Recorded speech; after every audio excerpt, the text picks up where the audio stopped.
चंद्रयान-3 को सफलतापूर्वक अंतक्षेपित कर दिया गया है।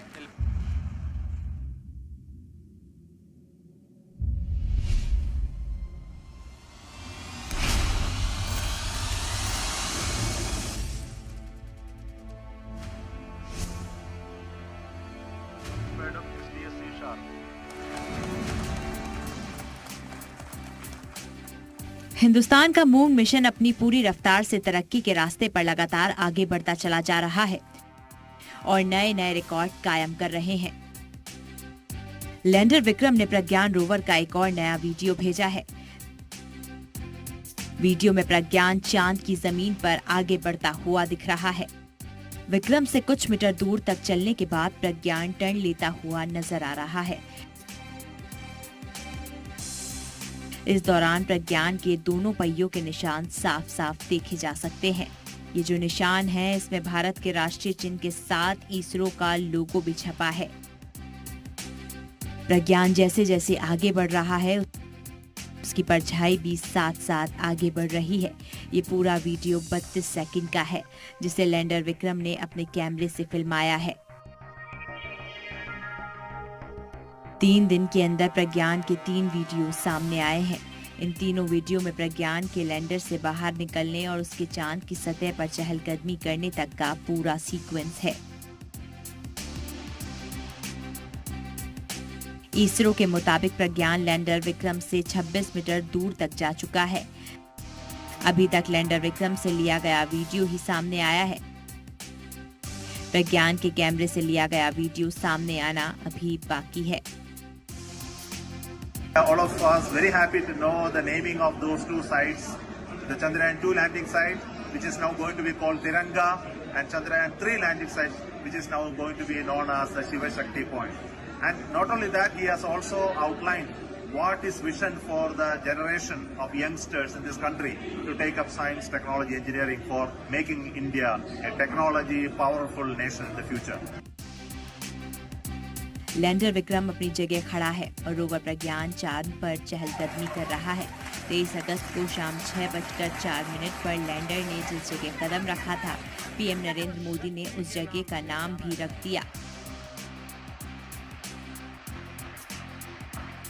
इसी के साथ साथ पीएम ने चंद्रयान-2 के लैंडिंग पॉइंट का भी नाम रख दिया। इतना ही नहीं, पीएम मोदी ने 23 अगस्त को नेशनल स्पेस डे के रूप में मनाने का भी ऐलान कर दिया। जब हर घर तिरंगा है, जब हर मन तिरंगा है और चांद पर भी तिरंगा है, तो तिरंगा के सिवाय चंद्रयान-2 से जुड़े उस स्थान को और क्या नाम दिया जा सकता है।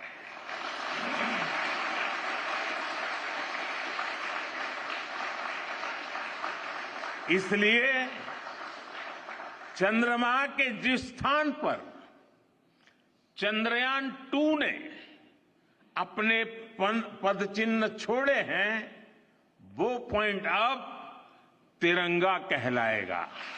जिस स्थान पर चंद्रयान-3 का मून लैंडर उतरा है, अब उस पॉइंट को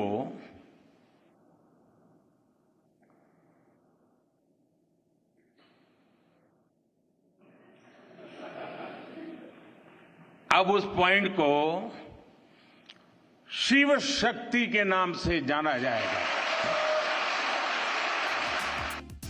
उन्होंने उस लैंडिंग पॉइंट का नाम शिव शक्ति रखा, लेकिन कुछ लीडरान ने इस पर ऐतराज करना शुरू कर दिया है। कभी सड़कों के नाम बदलते हैं, कभी शहरों के नाम बदलते हैं, और अब वो चांद तक पहुंच गए। क्या चांद की उस धरती के मालिक हैं प्रधानमंत्री, जिसका वो नाम रख रहे हैं? हिंदुस्तान का मिशन मून कामयाबी के रोज नए रिकॉर्ड बना रहा है और हर दिन प्रज्ञान रोवर उसके सबूत भी भेज रहा है। हमारा चंद्रयान-3 आने वाले कुछ दिनों में चांद के बारे में कई और राज सुलझाने में कामयाब हो जाएगा। चांद पर हिंदुस्तान की कामयाबी से पुरजोश होकर अब जापान भी अपने मून मिशन को लॉन्च करने जा रहा है। जापान अपने मून मिशन को सोमवार को लॉन्च करने जा रहा है। उसके साथ ही जापान के चंद्रयान का नाम मून स्नाइपर है। मून स्नाइपर अपने साथ एक लैंडर को लेकर चंद्रमा की तरफ रवाना होगा। इसके 4 से 6 महीनों में चंद्रमा की सतह पर पहुंचने की उम्मीद है। इसके साथ एक एक्सरे इमेजिंग सैटेलाइट भी होगा जो कायनात के प्रोग्रेस की जांच के लिए डिजाइन किया गया है।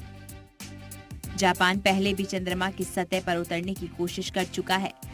हालांकि जब जापान को निराशा हाथ लगी थी और उसका खला चांद की सतह से टकराकर तबाह हो गया था। इससे पहले नवंबर 2022 में भी जापान ने चांद पर जाने की पहली कोशिश की थी। तब तजुर्बे के दौरान जापान का रॉकेट ही फट गया था। हिंदुस्तान की चंद्र विजय से सीख लेते हुए हर मुल्क चांद पर अपना झंडा फहराने की होड़ में है।